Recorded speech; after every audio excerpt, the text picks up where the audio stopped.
It's disposable income. If you buy a boat and you can't throw it in the garbage tomorrow, you can't afford that boat. And that's the mentality that these people have because it's ego, not enjoying boating. You know, I had 12-foot boat, 60. Boat stands for break out another 1,000. That's right. Well, that depends how big. Once you get a little bit bigger, it's break out another 10 grand.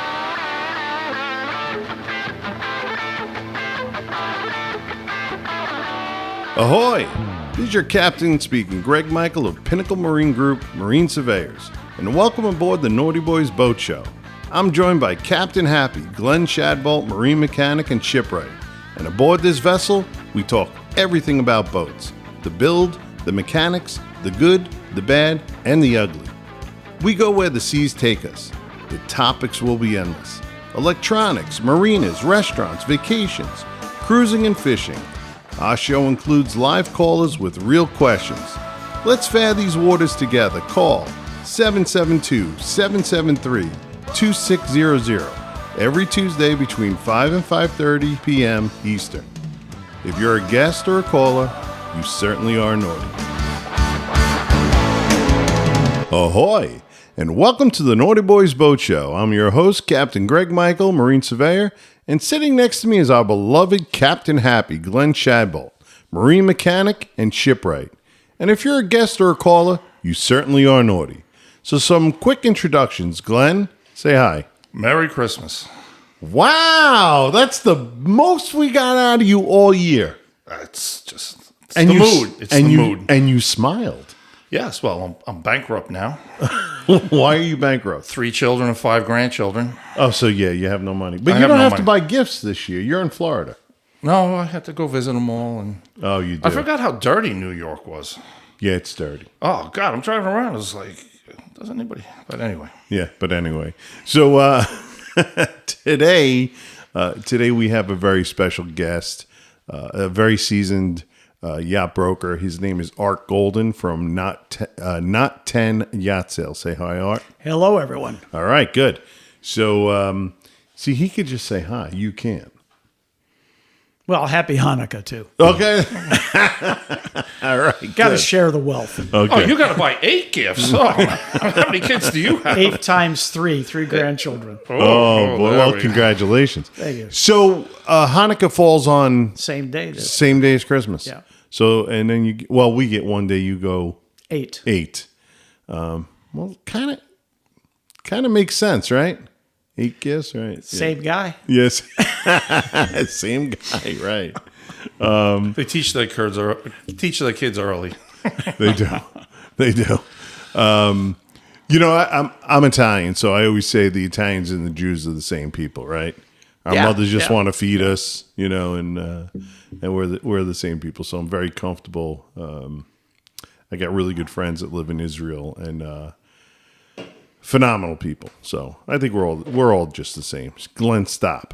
What? Too many beers. Not too many beers. Just stop. I don't drink every day. You know, my wife said go to an alcoholics meeting. So I go there, and everybody's saying they're alcoholic, but I was the only one who brought beer. I was like, what's going on, man? And there goes the crack of the beer. Bum. But Art, you notice what he's drinking? Miller Lite. Miller Lite. Look at me. Didn't we use that for like gas additive or something? Wasn't that? You can't afford the good stuff, can I'm you? getting out of shape. Well, round is a shape, but I'm just saying, I'm getting out of shape. All right. So again, everybody, Merry Christmas, Happy Hanukkah, and let's have a great New Year. And Naughty Boys will be. Hey, we got some good news. So after the New Year, we're going to look into going video. So this will all be live stuff, video. But for now, enjoy the radio portion of it. All right, Glenn. I hate to disappoint you, but I always start with a naughty joke.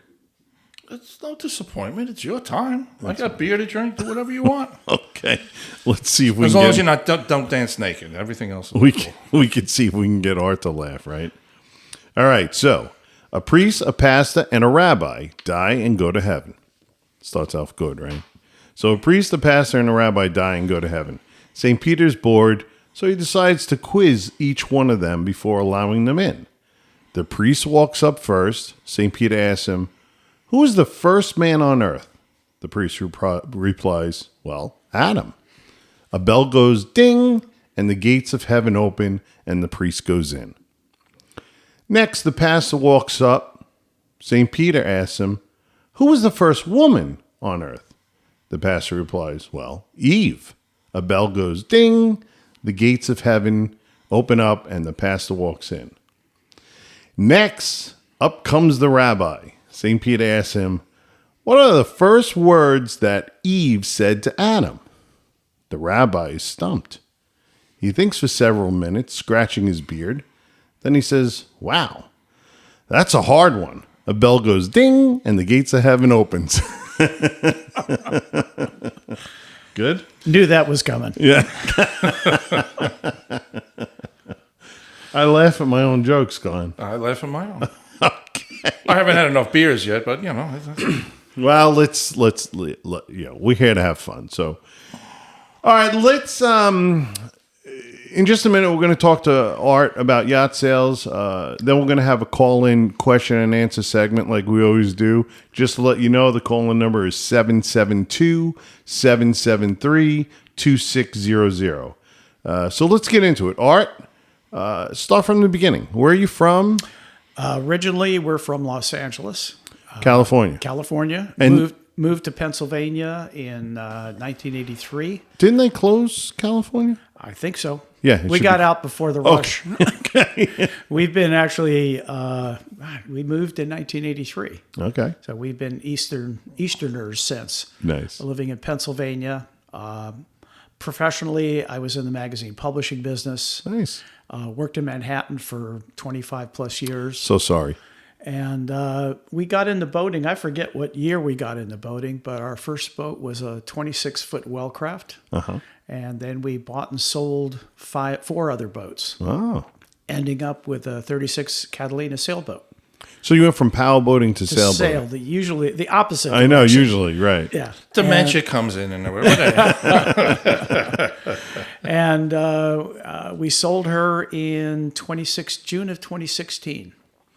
Good. Yeah. And then, so how'd you get into Yatch Sales? Well, when I was in the magazine publishing business near the tail end of my career, I was publishing boating magazines up in the Maryland area where we boated in the northern Chesapeake. Mm-hmm. And Mark Benvenuto, who started Not 10 Yacht Sales, became one of our big advertisers. Mm. And so we kind of got friendly back and forth.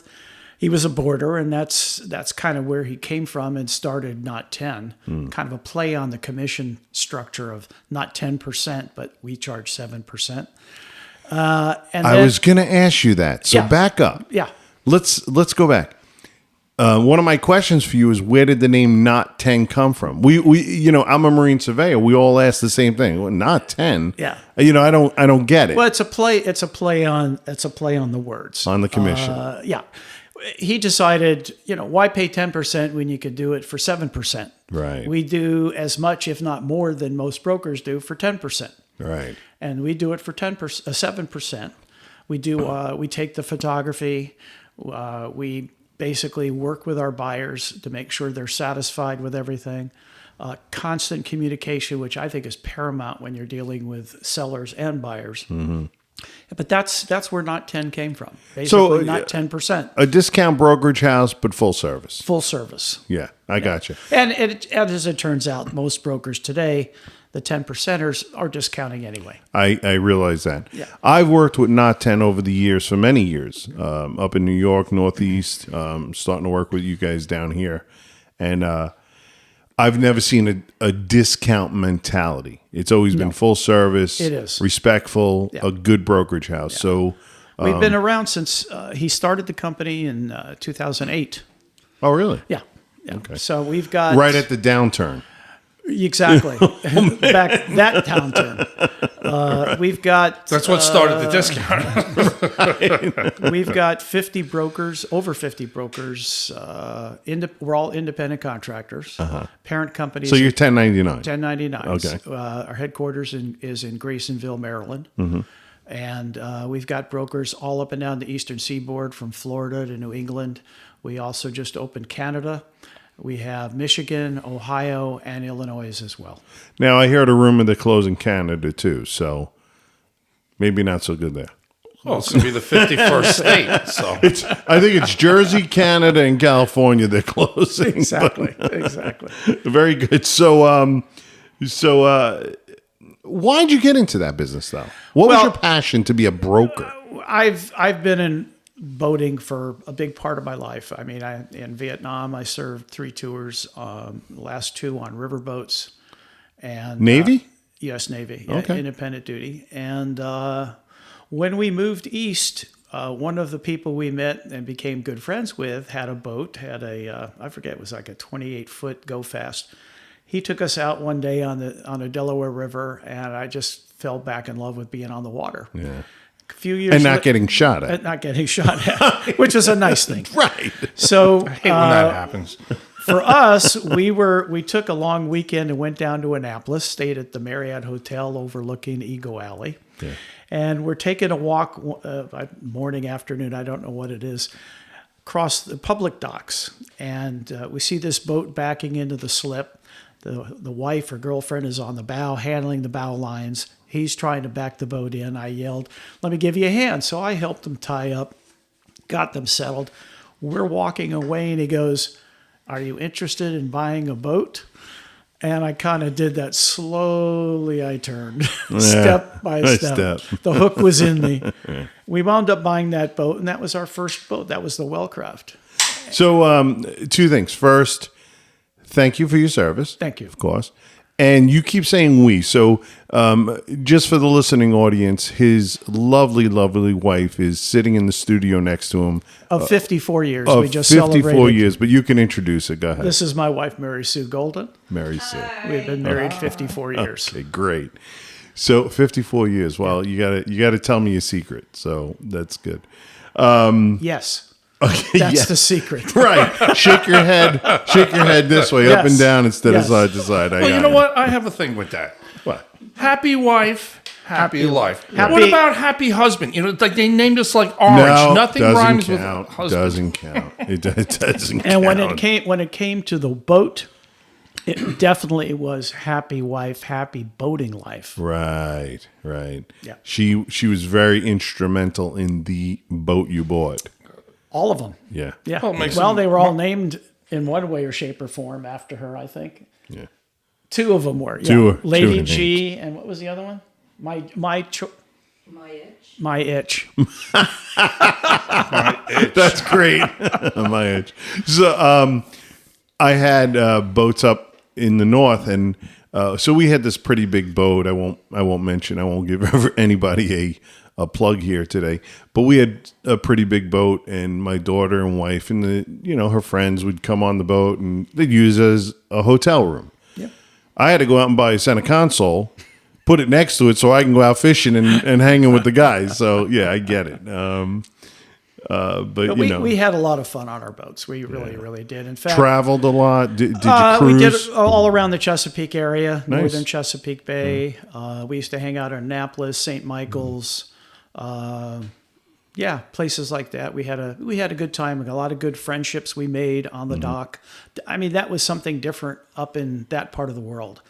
There's more dock camaraderie up there than I see down I here. agree. And that was a big part of it. I mean, there were times when we just spend the weekend sitting in the slip, hanging out with friends Sure. on the dock, going to the beach, having cocktails, dinner, cigars, and bourbon afterwards. And that was fun too. Where I dock my boat, there's patios behind each slip, and you put your barbecue there. And we would literally have too windy to go out today, barbecue. Yeah. Raining a little bit, barbecue. So it was always something to do, and it was, again, it's a lifestyle. It's a yacht club lifestyle. It is. So, I mean, we had the amenities. We had a 9-hole executive golf course. We had a swimming pool. We had 2 bars, a restaurant, a hotel, a beach bar, a beach area, picnic area. It was a great place. but you're still not a scratch golfer. No, not even close. Not even close. All right. So we went through how many employees and everything Not 10 has. Here's something that I'm getting from a lot of listeners. Interest rates. Yeah. How does that affect your business? What's going on? What do you see for future? Where are we going with all this? Well, I mean, for this past year, there was no question that the things that kind of stood in front of a lot of purchases was interest rates, the economy, the election cycle. I mean, those were all issues that infected the boating market this year. Right. Now, on top of that, you had COVID that kind of flipped the boating industry on its head and flooded the market with boats. People buying new boats that have never been boaters before. We know. Fast forward to the last 12 to 18 months, and a lot of those people who have never boated before are now coming face to face with the realization of how much it costs to boat. And they're going, I don't want this anymore. So now there's a flood of boats on the market. Right. So you have a buyer's market, but you've got high interest rates, you got a low economy, you got the election cycle, and it's crazy. So you have your supply back, you don't Supply's have there. your demand. The demand is not, well, the demand is there, but it's very slow and reactive. It's not COVID days. No, because what's happening is there's so many boats to choose from that a buyer may see one boat that he really likes, but doesn't move quick enough, and that boat gets sold, and they don't care because guess what? There's 2 or 3 more just like that on the market that they can go after. Right. And so they'll sit back and wait. Maybe the rate, the price of the boat will go down. Right. Maybe the interest rates will go down. Right. So with this election, what do you think? Do you think we're in a better position? Rates will come down, things will happen? Rates have been slowly coming down. We work with a lady up in Maryland who sends us these monthly sheets. For example, I'll just pick this $75,000 to $150,000 loan amount. The fixed rates are 6 1/3 to 7, 15 to 20-year term, down payment 15 to 20%, and it comes out to about $860 to $775 per thousand. Right. That's kind of where we're at right now, rough estimate. I mean, that's one particular loan agent. Which, by the way, before COVID, before the last 4 years before that and all that, we were used to the 9, 10, 11% interest rates. So then we got spoiled with the 1% or the 1.99, remember? Yeah. And then when it goes to 5 or 6, Panic. But that's kind of low. It wasn't really that high. I've seen them much higher. In the 90s, you saw them higher. Oh, yeah. So people have to realize, the days of seeing 0% or 1%, they may not come back. That's true. But, one of the good things that came out of this COVID issue is what we're seeing now. We've done some research. Boats are like cars and RVs. It's a depreciating asset. So if you look at, say, boats in the 2019 year, let's say, you fast forward 5 years to where we are today, normally that boat would depreciate over 5 years pretty significantly. Well, guess what? Because during that time, boat prices had risen so quickly, we're now seeing that those prices are actually going back to 2019 prices, right. Which in a good way, because now they're not depreciating in value. Right. So it's kind of strange, but it seems to be working. We're seeing those kind of prices come back. So, yeah. When you do comps on these boats, yeah, you look at the COVID comps and you go, wait a minute, that boat's not a $300,000 boat. No.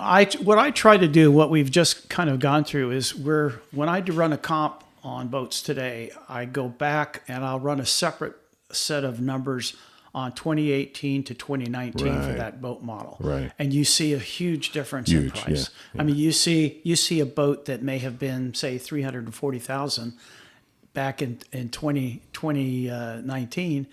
Now the has dropped significantly. Right. But that's what that price would have been. COVID, yeah. If you look at the depreciation. So, yeah, I think that that's where we're at today. And the problem is people are still trying to charge COVID prices. Exactly. I mean, roofers are trying to charge COVID prices. Yeah. I mean, I've had people come to my house to do work on my house. One guy's looking at my pool. He's like $6,000. The next guy's $13,000. Well, how does that work? So people have to start to get used to, hey, we're back to normal. Let's get back to the normal pricing. Exactly. And hopefully eggs won't be $9 a dozen anymore. So, okay, how do you help your clients? So you're a yacht broker. I want to know what you do differently for your clients. Why do I choose you, Art? Well, the first thing is transparency. We first, a client calls us, I'm interested. I want to, what can you do for me? I said, well, the first thing I'm going to do is I need to get information about your boat. I'll run the numbers. I'll do the comps. I'll present them with an estimated value. We'll create a value report. Realistic value. A realistic value. You don't want to get the listing because you gave them a high value and a false promise. I'm not going to take a listing because we're at a boat that's say valued at $250,000. I'm not going to tell them it's worth $300,000. Right. I don't want to sit there spinning my wheels when that boat's just not going to get attention. Just a waste of time. No, waste everybody's time, and I don't want to waste their time either. Mm-hmm. So we do this market value report free of charge, whether you list with us or not. I'll run the report. Call me, send me your information on your boat. I'll run it. I'm happy to do it. Once we get a listing, we then proceed with the normal processes. We take the pictures. We post the listing within 24 hours. Even if we don't have the actual pictures of that boat, we'll post it with stock photos to make sure that listing is up and running as quickly as possible. We post on our own site, plus the 3 top listing sites, which are Yacht World, Boat Trader, and boats.com. And then what I like to do too is that I utilize social media, Facebook, Facebook Marketplace, other social media options to try to get as many eyeballs on that boat as I can and drive traffic. I take the calls, I schedule the showings. The buyer doesn't have to be there, doesn't have to go through all the angst of dealing with a prospect, cancellations of appointments and that sort. That's what I do. Show the boat. Within, an hour or so of showing the boat, I'm giving my buyer feedback on what the prospect said. Right. And I'll continue to do that until we get an offer. Once we get an offer, again, I continue that communication. On a weekly basis, we send out an online traffic report. So we're keeping our buyers informed on what's happening on the online market with their boat listing. Good. That's a good idea, yeah. And I touch them as often as I can because I think that's important. I don't mind saying I just did a boat survey with Art on an older sailboat, and you were absolutely wonderful to work with. You were very, very professional. The jokes, you need a little work, Art. So we'll get. I'm the joke guy. Leave the jokes to me. I'll leave the jokes to you. But no, Art was fantastic. We had a great time. And the buyer and seller, they were wonderful, wonderful people. So we had a really good time. Tell me about the challenges. What are your big challenges? What really, what's the pain in the neck, Art? Well, I went over the issues with particularly about COVID, but the other issues are just getting the sellers to understand the reality of the marketplace, and that when we suggest a price or a range in prices, it's to get their boat sold. Right. We don't want that boat sitting there and getting stale, just like real estate. Sure. The longer it sits, the staler the listing gets. Yeah. And when that listing sits and it's stale, people think there's something wrong with the boat. Yeah. In other words, a buyer's, if it sits and there's not getting a lot of showings, people can, well, why isn't my boat selling? Well, good probability it's price. Right. Because price tends to be the overwhelming item that drives traffic to a boat. Right. Yeah. I think people have to get realistic because they kind of dig their own grave when they let that boat sit there and they go, well, everybody thinks that boat's worth $1 million. You know that.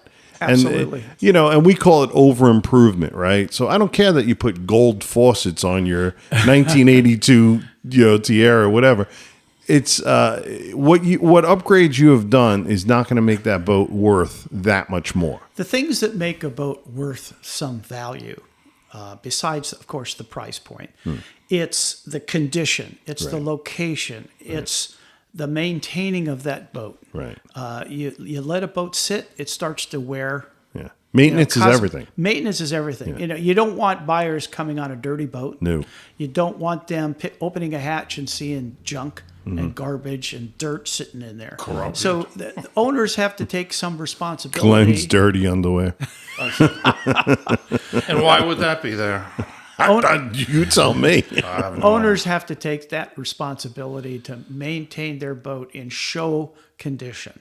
Right. So when I bring a buyer on that boat to show it and try to sell it, I'm not opening up cabinets to junk. I'm not opening up drawers to junk. I'm not opening up hatches to junk. I'm able to show a boat in its best possible light that I can. Right. So I was going to say, give me your best and worst, but the best survey you have ever done was with me. I know, I get that. But give me a nightmare. Give me one nightmare. There's got to be one there. Yeah, I had a Albin 28 TE. There you go. Great boat. Great boat, but they're hard to work on, some of them. Well, the engine compartment. Yeah. 2003, down here in Port Salerno. Beautiful boat. Owner has taken really good care of it. Second owner brought it down from New York. Had a buyer who, ironically, the first buyer that came down from Maryland, they were so sold on the boat from just the pictures. They came down with a carload of their stuff. Oh, coolers, everything, chairs, clothes, ropes, fenders. They were taking the you boat, name it. right? They just assumed they were going to be able to move on the boat once it was sold and surveyed and so forth. Right. Lo and behold, the wife gets on the boat and she starts nitpicking every little thing that somebody's going to nitpick. Nothing major, just little things, you know. So I take them back to the hotel where they're staying, and I get a phone call later that, well, we've decided against buying the boat. Of course. So, all right, fast forward, another buyer. Turns out it's a broker.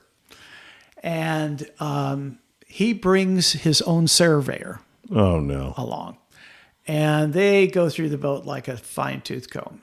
And they find a few minor points and so forth. One of them has to do with the air conditioning draining in the forward bilge. Design problem by Albin. Pump. Exactly. Right. Well, there's a pump in there, but it doesn't get everything. Well, no, you want So you don't want the water in the bilge. So you put a sump pump in, problem solved. A flush one. $140 for the pump, some labor, done. So what's the problem? Not a big deal. It had some hoses, some stiff hoses. It had some stringer, not delamination, but the fiberglass cover Detabbing on the stringers had a little, was a little crack. Yeah. So Seller fixed all that. Yeah. He calls me up and says, I think we're going to walk away from it. And he spent a pretty good penny on that survey. Put his money down, was ready to move the boat to the west coast of Florida. He walked away. And just not horrible stuff, but just nitpicking stuff that anyone could fix. So I always say this is my famous saying. Boats are Tupperware, right? They're just plastic. Everything can be fixed. It's Tupperware and engines, basically, right? Mm-hmm. So I tell people, don't walk away from something that can be fixed and you can get a good value. If it's a good value, buy it, right? Sure. So, and when you get, as you know, when you get to that post-survey negotiation, is an opportunity for the buyer and seller to come together in some agreement. If there are certain issues, whether they be minor or somewhat major, well, the seller is going to kick in bucks and negotiate that and throw some money into the kitty. And that helps the seller or the buyer, on that end of it. Yeah. And they come to a happy ending. Right. But that's why they need you. That's because if you've ever seen sellers and buyers try to negotiate, I hate it. I hate it. It's like distant cousins trying to have Christmas. As much as I hated having the seller on that tartan, it turned out it was an okay thing at the time. Right. Preferably, I'll captain the boat and take the boat out for survey and sea trials. Good. That's kind of one of the things I do for my, in addition. Nice. And it's kind of my way of staying on the water and not having the expense of my own boat. Exactly.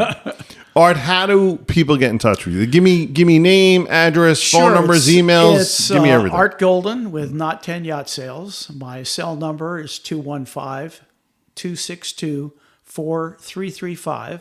And my email is golden@nottyachtSales.com. not 10, KNOT, the number 10.com. Awesome. All right, we're going to get ready to take some callers. I see the phone starting to glow, so that's always a good sign. And you're starting to glow too, Glenn. So It's that time, man. It's Christmas, man. it's halfway through the show, and Glenn's glowing. The lights are blinking. What? 1, 2, 3 beers? No, you don't glow you're, with 3 you're beers. you're on your fourth, and I'm guaranteeing that you had a couple before you got here. He's lit up. Yeah, I'm not lit up. If I was lit up, you'd shut the mic off. No, so we, it's funny.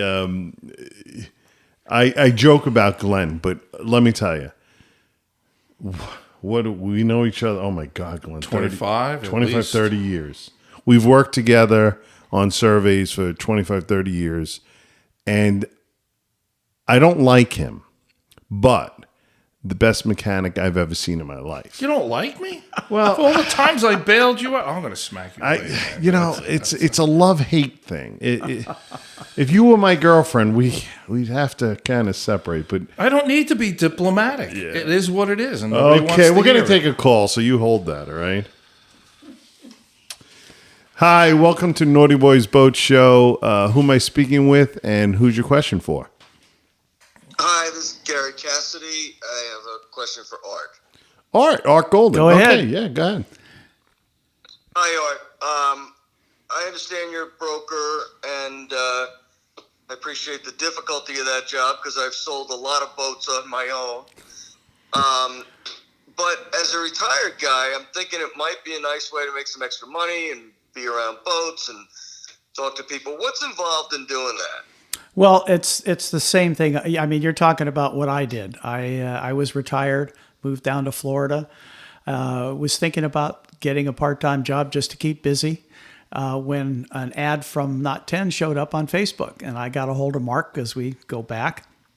And I was telling him about finding a job. He said, "You want to sell boats?" And I said, "Yeah, why not?" So we got everything together, and I started working for him. You have to be licensed in the state of Florida and bonded, and those are just the 2 fees that you pay. How much is that? I don't recall the exact amount. I think it was, I want to say 300 to 500, something it's like cheap. that for Okay. a license. Yeah. And the bond, which is like maybe $150, something like that. And that's really it. I mean, you just have to be, no boating or being a boater is a huge asset in this business because you can talk the language to sellers and buyers. And you can ask them the right questions. What about experience? Do you need in Florida? Do you need like 2 years working for someone? No, you could just work. No, you just work. Okay. Yeah. Yeah. Okay, Gary. Did that answer your question?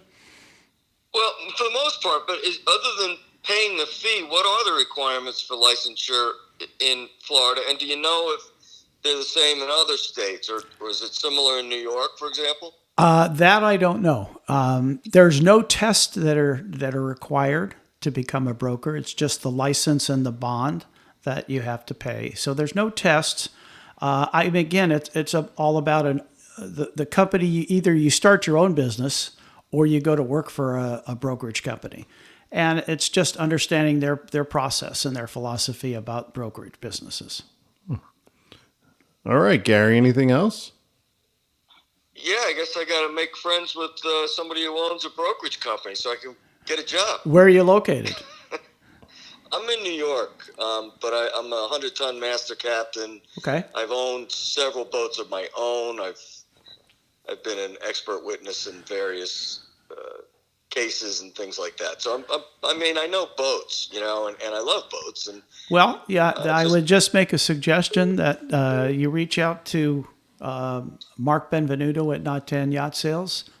You go to not10.com and send him an email about your interest in becoming a broker. Yeah. Oh, that's great. I'll do that. Thank you. Yeah. All right. Great, Gary. Hey, thanks for the call, and thanks for listening, and we'll talk to you soon. Thanks, Greg, and I love your show. It's always informative. All right. Happy holidays, brother. Thanks. Bye-bye. Thanks. Bye-bye. So, good way to make a living. Be on the water and... Yeah, Yeah, I mean, it's I just have a lot of fun, and she's happy because I'm out of the house. We got another call. The only problem is with one car, kind of scheduling. We got to work around. You know, what my wife tells me, Hold on, we got a call, Glenn. how can I miss you if you don't leave? Right. Hi, welcome to Naughty Boys Boat Show. Who am I speaking with, and who's your question for? Good afternoon. Name is Brian, and my question is for either one of you guys. So, Brian, is your question mechanical or? It's a mechanical question. I have a 2005 Sea Ray Sundancer. Okay, so you're with Glenn. We'll pass you off to Glenn. He looks bored. All right. Go ahead, Brian. So, Glenn, like I said, I have a 2005 Sea Ray Sundancer, and I'm just having a little issue with my vacuum flush, or the vac flush on the boat. I noticed that, like, when I'm on the boat at night, I'm sleeping, I'll hear this suction sound that goes on, and it pumps for maybe 20 seconds, and it shuts off. Then about another 8 minutes later, it comes back on for a short period of time. I'm new to this boat. I'm new to a vac flush system like this. I'm not sure exactly what it is. Can you help me out? Okay, so is the water in the toilet gone, or you still have water in the toilet when it kicks on, when you go to use it the next time? Or is the toilet empty? That puddle of water. I believe there's still water in the toilet. Although, you know, you only... if I fill it, usually when I flush it, I don't fill it right away, so I can't really tell. Well, it does have water that covers the seal. What I'm saying is, if the I believe it's still there. I'm not sure. Okay, so if the toilet is dry, then it's the toilet seal, which is a difficult repair, taking that toilet apart. It's a real pain. We've done. Dirty and nasty. But if the water is still in the toilet... Yeah, I'm pretty sure it is. Right, so it's either going to be your joker valves, which it usually is, or a loose hose connection. Now, is your kachunker, as we call it, is it separate or is it bolted on top of the waste tank? It's bolted on top of the waste tank. Okay, so you have double jokers on that, and the thing is that one set of jokers are going to be easy because you just have the hose on it, but the other one, it has those flanges where it's bolted, so you have to unbolt the whole pump, pull it away, and then you got to get those bolts back in the hole. But, you know, it's not the end of the world, and, you know, if it stinks bad, just make sure you have a towel and some cologne. And I have a gag reflex, so you just put some cologne on a towel, wrap it around your head, and just go to work. Yeah, Brian, we've all done it. It's a shitty job. God. What about the duckbills? Do they need to be replaced? Well, you replace them just to start. Because they do get old, they do dry. You know, in case you get a paper mouse in there or something, you know, that stretches them out. So if you're going to take it all apart, just put the new ones in. No sense of taking it apart and just checking it. So if you put the duckbills in, do you have to then, should you replace the pump on the top as well at the same time, or is it? No, because you never need, that pump is like $700. So you have 4 duckbills, and then you have the diaphragm, the kachunka that goes up and down. You'll know if the kachunka is bad because it'll start to fill with feces, and you can smell it, and you look at it, and it's splashing all around. I mean, a boat mechanic could figure that one out. So Can you explain it? Can you explain the chuck valve a little bit? Explain the what? You said not the duckbills, but was it the choke valve? You said No, the kachunka. It's like an accordion. The thing that that thing that goes up and down. I see that. Right, but what I'm saying is, if that had a tear in it, then the debris, we'll call it, will be nice, would get into that, and then as it goes up and down, it starts throwing it all around. That's what I'm saying. That's easy to diagnose. Yeah, I don't have that. Right. So do the duckbills, and then after that, you know, you check your hose. But it's good to change the duckbills time to time.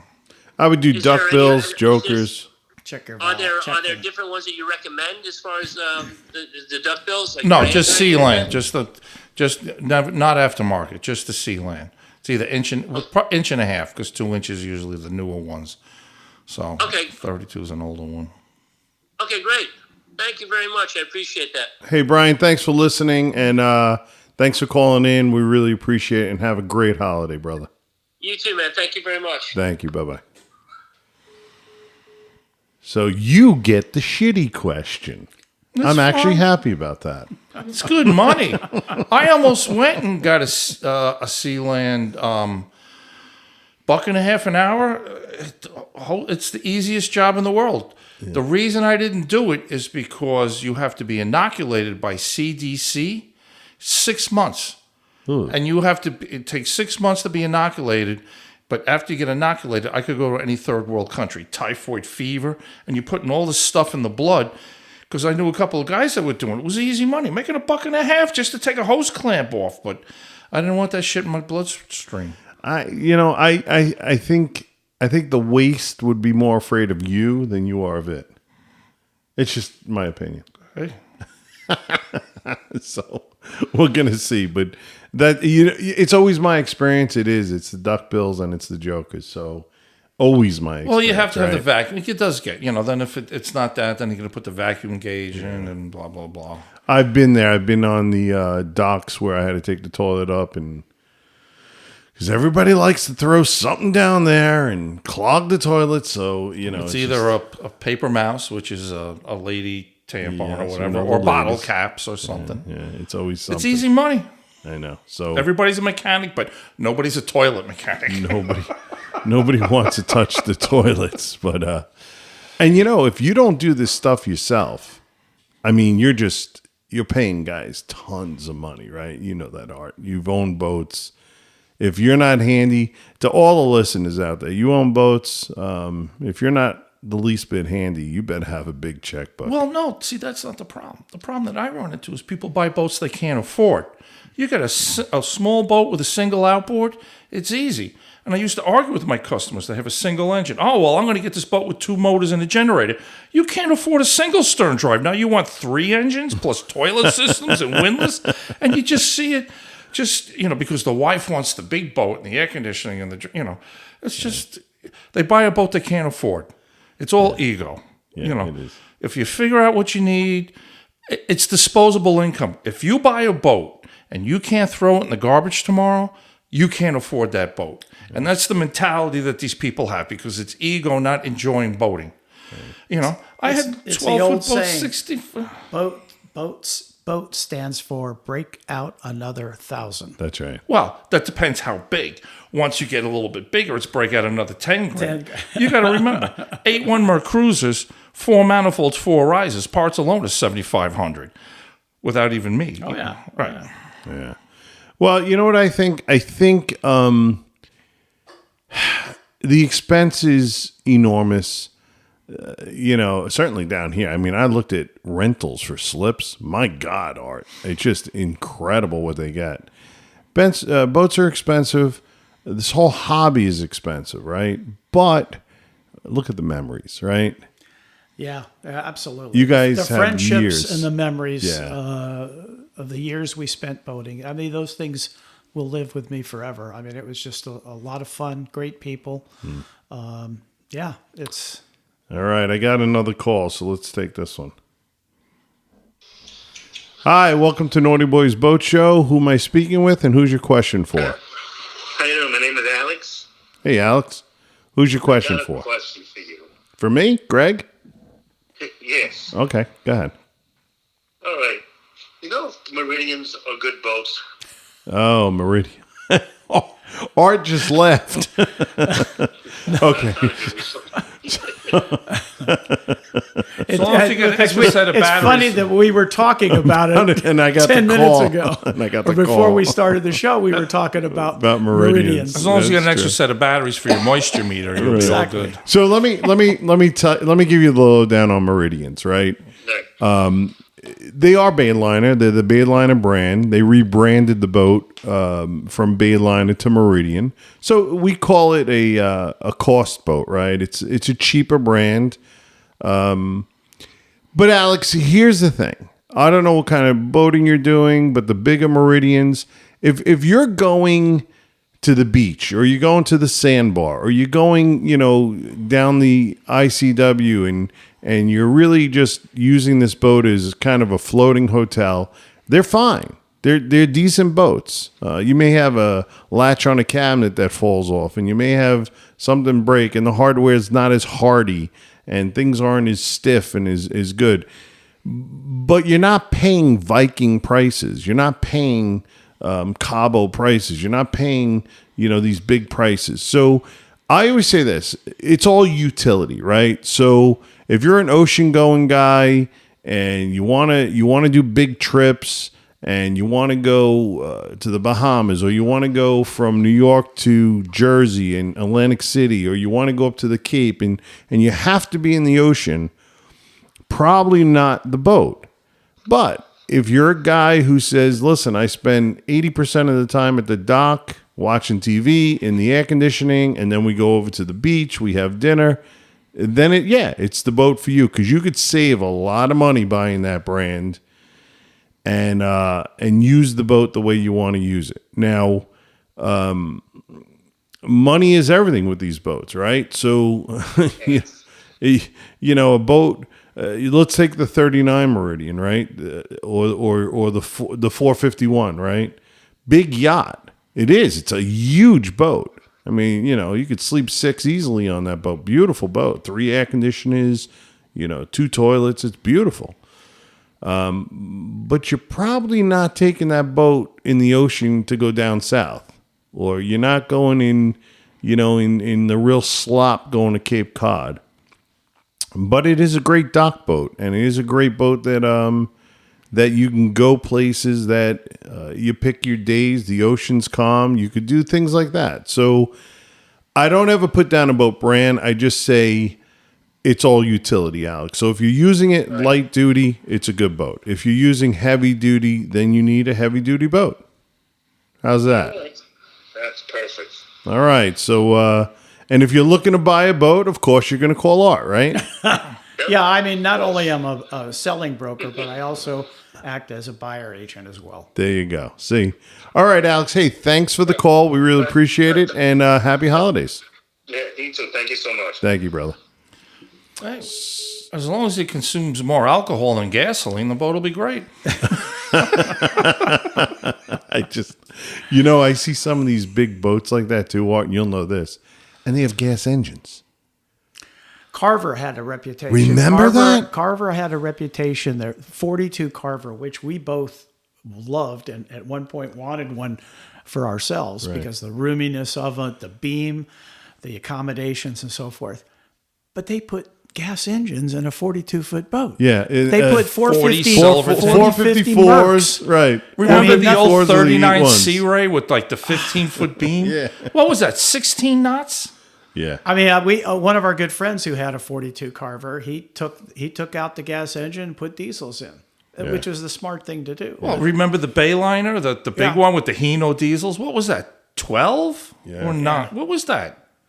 Yeah, that was, I remember the... That was like 12? Well, they had the 3855 or something. It was a weird number. But that thing had Hinos in it, and it literally did like 12 10 knots. Yeah, 12 It was knots. a big Fire Island boat, the puddle jumpers. Right. Yeah. Like a trawler. Right. Right. It wasn't a troll, but... Okay. All right, guys, we're getting towards the end of our show. We've had a lot of fun here, but I always end the show with a good tip. So what is my tip? My tip is when you're looking for a boat, find a good yacht broker, right? A guy like Art. Let him do all the legwork. Let him do the research. Let him deal with the buyer or seller, or, let him do this work. That's what he gets paid for. I've seen a ton of people try to buy boats on Facebook or eBay, or it is a nightmare. And I've surveyed these boats. I could tell you, I've seen guys have fistfights in the parking lot of marinas. So that's why you hire a professional broker. That's why you get these guys involved. There's no shame in it. If you think you could do better, well, these guys do it all day, every day for years. So be smart. Hire yourself a broker. I'm going to go over to Glenn. What do you got? A tip, huh? Well, So, that little nozzle on when you buy those little tubes of silicone at 5200? Yeah. So they're very handy. You could either use them if you're trying to snake something. You could use that to make it slide through easier on the snake. You can use it to plug gas lines. And there was something else, and I wrote it down, but I've been drinking now, so I'm trying to remember what the third one was. Senior moment. Senior moment. You got that right. I'm trying to think of the third. You use It's it for scary snakes. when they start being linked together, though. Yeah, he's got the bar stool moment. My elbows. I got calluses on my elbows. We're gonna get off you. We're going to Art. Art, what do you got? Well, I think I hit on it before. My tip is price your boat right. Right. A properly priced boat that is well maintained is going to appeal to buyers. Right. I think that's really the bottom line. I mean, that's what it takes. I mean, if you keep your boat well maintained, it's priced right, you're going to attract buyers and hire a good broker to do all the work for you. Amen, brother. So I always hear this. I always hear that. Well, if I don't sell the boat, I'll just keep it. Well, then why'd you list it? Yeah. Because they're trying to make Because you want to sell it, right? You can always sell, because we did surveys and people, I can't sell my boat. I was like, well, I'll buy it from you right now, but, I'll give you this much. Oh, the other tip for the silicone. Okay. An outboard. When you're trying to fill the power trim, Yeah. you lift it up, those stupid little plastic, like gear case tubes, those are like, Sure. Yeah, we know. toothpaste things. Yeah. You put the silicone tube thing on there and you cut the tube and then you can shoot it in. Glenn, you're a genius. There's a million others. I have them in my toolbox. I use them for a million different things. Is this what you do at night? No, that's what I do during the day. At night, I attend to my That's a wife's stage needs. job. I get home and Between golf and cutting tubes, this is what you do. whatever the wife wants me to do. You're That's smart, right. man. That's Smart, right. man. Okay, guys, we had a great time. Again, our holiday edition. So Merry Christmas, Happy Hanukkah, Happy New Year, 2025. Let's make it a great, great year. And everybody, I pray you're successful and healthy and happy. And we're going to get rid of this. Again, for any marine survey, I do marine surveys down here in Florida. So any surveys you need, my cell phone is 772-773-2600 or go to our website, pinnaclemarinegroup.com. So I'd like to thank our producer, Micah Murley, our production assistant, Samantha. Please hit that subscribe, follow, or like button. And please tune in next Thursday and every Thursday for the Naughty Boys Boat Show. Every week we will have exciting guests, informative news, and may you have fair winds, following seas, and tight lines. God bless you, everybody.